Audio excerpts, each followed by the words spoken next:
అతను ఫామ్లో అస్సలు లేడు, కానీ అతన్ని చూసి ఇంగ్లాండ్ వణికిపోతుంది. అసలు ఆ ఇండియన్ బ్యాట్స్మెన్ ఎవరు? సంజు శాంసన్కి ఇద్దరు ఇంగ్లాండ్ బౌలర్ల నుంచి ముప్పు ఉందండి. ఆ బౌలర్ల గురించి కూడా ఈ వీడియోలో మాట్లాడుకుందాం. ఇక పాకిస్తాన్కు ఒక ప్రిడిక్షన్ ఇవ్వడానికి మళ్ళీ వచ్చిందండి. అదేనండి అమీర్ గాడు. దాని గురించి కూడా మాట్లాడుకుందాం. రెండో సెమీఫైనల్ ఉందండి. ఈ మ్యాచ్ కోసం భారత్, ఇంగ్లాండ్ హోరాహోరీగా సిద్ధమైపోతున్నాయి. అయితే ఈ సన్నాహాల సంగతి ఎలా ఉన్నా టీమిండియాలోని ఓ ఫామ్లో లేని బ్యాటర్ ఇప్పుడు ఇంగ్లాండ్కు పీడకలుగా మారిపోతున్నాడు. వాంకడే స్టేడియానికి లక్షలాది మంది భారత అభిమానులు తరలి వస్తారని పేర్కొన్న శామ్ కరణ్ వారిని సైలెంట్ చేసేందుకు తమ దగ్గర ప్రణాళికలు సిద్ధంగా ఉన్నాయని వెల్లడించాడు. ఇండియాను ఓడిస్తేనే వారు గమ్మున కూర్చుంటారని వ్యంగ్యంగా వ్యాఖ్యానించాడండి. అంతేకాకుండా క్రికెట్ చరిత్రలో టీమిండియాకి మర్చిపోలేని ఓటమి తప్పదని తీవ్రంగా హెచ్చరించాడు. తమ జట్టు సెమీఫైనల్లో ఇండియాపై ఖచ్చితంగా విజయం సాధిస్తుందని అతడు ధీమా వ్యక్తం చేశాడు. ఇక బ్యాటింగ్ విషయానికి వస్తే యువ సంచలనం అభిషేక్ శర్మ అద్భుతంగా బ్యాటింగ్ చేస్తాడని కరణ్ అంగీకరించాడు. అయితే అతన్ని త్వరగా అవుట్ చేయడానికి కూడా తమ దగ్గర రామబాణం ఉందని సంచలన వ్యాఖ్యలు చేశాడండి. అభిషేక్ శర్మ ప్రస్తుత ఫామ్లో లేకపోయినప్పటికీ ఇంగ్లాండ్ జట్టు అతని గురించి ఆందోళన చెందుతోంది. ఈ T20 ప్రపంచ కప్ ముందు అతను సృష్టించిన విధ్వంసం అలాంటిదండి. తమ జట్టుపై అతను మరోసారి రెచ్చిపోతాడేమో అన్న భయం ఇంగ్లాండ్ జట్టులో ఇంకా కొనసాగుతూనే ఉందని కరణ్ వ్యాఖ్యలను బట్టి అర్థమవుతోంది. ఈ సెమీఫైనల్ నేపథ్యంలో టీమిండియా వర్సెస్ ఇంగ్లాండ్ మధ్య గత రికార్డులు చర్చనీయాంశంగా మారాయి. ఐసీసీ T20 ప్రపంచ కప్ టోర్నమెంట్లో ఈ రెండు జట్లు ఇప్పటి వరకు మొత్తం 5 మ్యాచ్లలో తలపడ్డాయి. 2007 నుంచి 2024 వరకు జరిగిన ఈ 5 మ్యాచ్లలో టీమిండియానే పైచేయి సాధించింది. ఇంగ్లాండ్పై భారత్ మొత్తం 3 మ్యాచ్లలో గెలుపొందగా ఇంగ్లీష్ జట్టు 2 మ్యాచ్లలో మాత్రమే విజయం సాధించింది. 2024 సెమీఫైనల్లో మ్యాచ్ జరగగా అందులో టీమిండియా 68 పరుగుల తేడాతో ఘన విజయం సాధించిందండి. రేపు మరోసారి సెమీఫైనల్ వేదికపై ఈ రెండు జట్లు తలపడనున్నాయి. ఇది ఇలా ఉంటే తాజాగా ఈ మ్యాచ్ గురించి ఓ పాడ్కాస్ట్లో మాట్లాడిన మైకేల్ వ్యాన్ ఇంగ్లాండ్కే గెలిచే అవకాశాలు ఎక్కువగా ఉన్నాయని జోష్యం చెప్పాడు. భారత్ కంటే ఇంగ్లాండ్ జట్టుకే మెరుగైన స్పిన్ అటాక్ ఉంది. వరుణ్ చక్రవర్తిపై ప్రత్యర్థులు ఎదురుదాడి చేస్తున్నారు.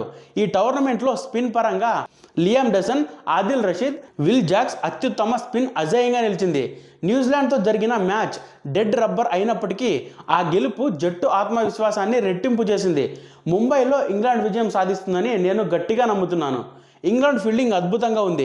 మైదానంలో వారు చాలా అప్రమత్తంగా కనిపిస్తున్నారు. వికెట్ల మధ్య పరుగు తీయడంలో కూడా ఇంగ్లాండ్ అదరగొడుతోంది.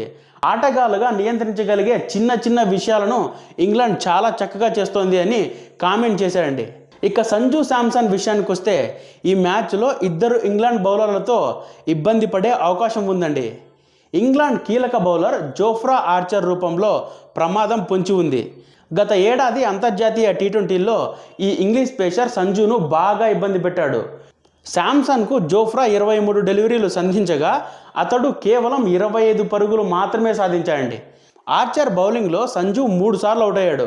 ఒకవేళ ఇంగ్లాండ్ ఆర్చర్తోనే బౌలింగ్ ఆరంభిస్తే ఓపెనర్గా సంజు ఆచితూచి ఆడాల్సి ఉంటుంది. సంజుతో పాటుగా అభిషేక్ పైన కూడా ఇంగ్లాండ్ టీం గురిపెట్టింది.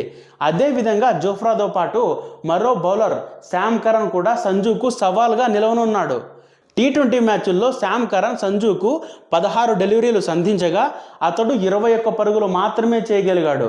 అంతేకాకుండా 2 సార్లు అవుట్ అయిపోయాడు. ఈ ప్రమాదాల్ని అధిగమిస్తేనే సంజు భారత జట్టుకు మంచి ఆరంభం ఇవ్వగలడు. ఈ ఇద్దరి బౌలర్లతో సంజుకు ఉన్న గత గణాంకాలను పరిగణలోకి తీసుకుంటే అభిషేక్తో పాటుగా సంజును ఓపెనింగ్ జోడీగా పంపిస్తారా, ప్లేస్మెంట్ మారుస్తారా అనేది సందేహంగా ఉందండి. అయితే సంజుపై టీమిండియా మేనేజ్మెంట్ పూర్తి నమ్మకంతో ఉన్నట్లు తెలుస్తోంది. Left and right combination opening జోడీగా కొనసాగించాలని డిసైడ్ అయ్యారు. అయితే అటు ఇంగ్లాండ్ సైతం ప్రధానంగా సంజుతో పాటుగా అభిషేక్, ఇషాన్ కిషన్పై కూడా ప్రత్యేక వ్యూహాలు సిద్ధం చేస్తోంది. ఈ ముగ్గురిని కట్టడి చేస్తే తమకు ఇక సమస్య ఉండదని లెక్కలు వేస్తోంది. దీనికి కౌంటర్గా అటు కోచ్ గంభీర్ సైతం ప్రణాళికలు సిద్ధం చేస్తున్నాడు. వెస్టిండీస్తో ఆడిన జట్టుతోనే ముందుకు వెళ్తున్నట్లు సమాచారం ఉందండి. తుది జట్టులో ఎలాంటి మార్పులు లేకుండానే భారత్ ఇంగ్లాండ్తో సెమీఫైనల్కు సిద్ధమైనట్లు అనిపిస్తోంది. ఇక పాకిస్తాన్ మాజీ పేసర్ మహమ్మద్ అమీర్ తన కామెంట్స్తో తరచుగా వార్తల్లో నిలుస్తూనే ఉంటాడు. ముఖ్యంగా T20 ప్రపంచ కప్ 2026 సమయంలో పదే పదే భారత్పై నోరు పారేసుకుంటున్న అతడు ప్రతిసారి నవ్వుల పాలైపోతున్నాడండి. ఓ పక్క తమ జట్టు సూపర్ 8 నుంచే నిష్క్రమించిన అతడు ఏమాత్రం దాని గురించి ఆలోచించకుండా టీమిండియాని తక్కువ చేసి మాట్లాడడంపైనే ఫోకస్ చేశాడు. అవకాశం దొరికితే చాలు నోటికొచ్చినట్లు మాట్లాడుతూ సోషల్ మీడియాలో యాక్టివ్గా ఉంటున్నాడు. ఇటీవల టీమిండియా సెమీస్ చేరదని జోషన్ చెప్పిన అతడు మ్యాచ్ తర్వాత విమర్శల పాలయ్యాడు. తాజాగా అమీర్ మరోసారి భారత్ను విమర్శిస్తూ కామెంట్ చేశాడండి. T20 ప్రపంచ కప్లో ఇండియా ఫైనల్కు చేరదని ఇది పక్కా అని మరోసారి జోషన్ చెప్పాడు. భారత జట్టు స్థాయికి తగ్గ ప్రదర్శన చేయడం లేదని కామెంట్ చేశాడు. టీమిండియాలో జస్ప్రీత్ బుమ్రా తప్ప మిగతా వారెవరూ ఫామ్లో లేరు. వారంతా భారీగా పరుగులు సమర్పించుకుంటున్నారు. బ్యాటింగ్ విషయంలోనూ భారత బ్యాటర్లు తడబడుతున్నారు.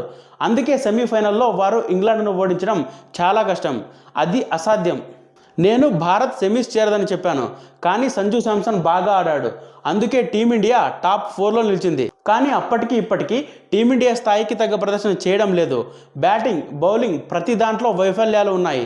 ఇంగ్లాండ్తో సెమీస్ మంచి హోరాహోరీ అవుతుంది, కానీ టీమిండియా ఫైనల్కు అస్సలు చేరదు అని అమీర్ వ్యాఖ్యానించాడు.